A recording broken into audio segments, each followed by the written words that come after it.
And actually, it's before I started studying history that I actually went to Africa.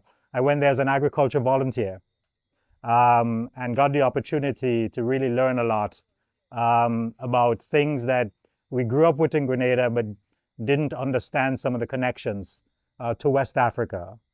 So I'm going to read some stuff to you from my recent dissertation that looks at the African connections to Grenada. And the name of the section is called Anansi Stories, Nation, Dance and Saraka, uncovering representations and memory traces of Western Africa in the Grenada landscape. There is more in the mortar than the pestle. One day, Congo te. The first enslaved Africans arrived in Grenada at least in the late 1500s, brought by the Kalinago and Kalina as captives, along with Europeans they abducted from the Spanish and Portuguese in South America. It is not until the 1660s, however, that the French brought many Africans, many of them Creoles from Martinique, as enslaved laborers, thus beginning chattel slavery in Grenada. By the 1690s, captive Africans and their Creole descendants accounted for over 50% and dominated the population thereafter. At least 129,000 captives from across West and West Central Africa were transported to Grenada in the period of the transatlantic slave trade and African indenture. And their impact on the Grenada islandscape was immense despite misrepresentations to the contrary. Because they were condemned as hewers of wood and drawers of water, it was widely spread that they made no contributions to the Grenada landscape.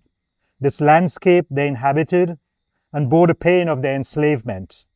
This landscape they toiled for much of their lives and sustained them invariably for generations. Notwithstanding determined efforts and continuous prohibitions by the colonial states to destroy all forms of African cultural practices, beliefs and memories, the enslaved and their descendants made their presence felt in the cultural landscape.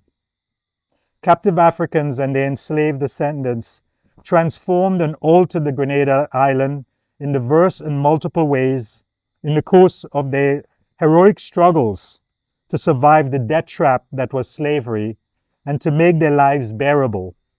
Their legacy is probably no more visible than in the overwhelming numbers of their descendants who constitute the majority of Grenada's thriving population today, with their African memory traces embedded in the landscape. And for the 2 centuries that they were held as enslaved and indentured laborers, Africans' impact on the Grenada landscape shine through today in the Creole culture, beautifully embedded in the cuisine, folk traditions, dance, rhythms, language, proverbs and sayings, celebrations, spiritual beliefs, forms of association, agriculture, and of course, overwhelmingly, genealogies.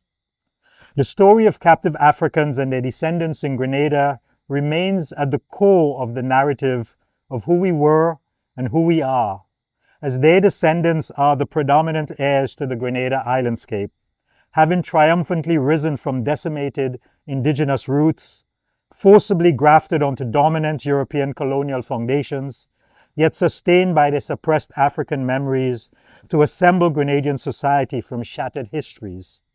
They are the poets of oral languages, birthed from many tongues, to voice their harrowing stories of survival as resistance. They are the makers and cultivators of provision gardens that fed a nation of malnourished bodies and starved appetites. They are the artists of the cultural landscape where music, dance, tales, folk spirits, and lore congregated in the moonlight to brighten, lift, and mend brutalized bodies and spirits. They are the exploited builders of roads, harbors, buildings, and fortifications that earn no reparations for their sweat, blood, and toil, hence the current demands for reparative justice by their descendants. They are the exploited laborers who manufactured incalculable wealth that created personal fortunes for many, still seen today across the British and French countryside, and built foreign cities like London and Edinburgh, Glasgow, Providence, and Bordeaux, but left them and their descendants destitute in this paradise landscape that today caters to tourists from these same cities seeking the stereotypical sea, sand, and sand. There are the maligned obeah priests whose bush medicine, remedies, and incantations quench thirsting souls and ailing bodies. There are the rebellious few who roam the forested interior defiantly while marooned on inaccessible mountaintops. Theirs are the fragmented genealogies, meticulously profiled for their DNA fingerprints that connect to reimagined or long-lost identities. But above all, they are the ones who survive through their sheer resilience and adaptability to inherit, to fashion, to contest, and to celebrate the Grenadian Creole landscape that abounds today, and which they continually refashion in evolving their changing identities. Thank you very much.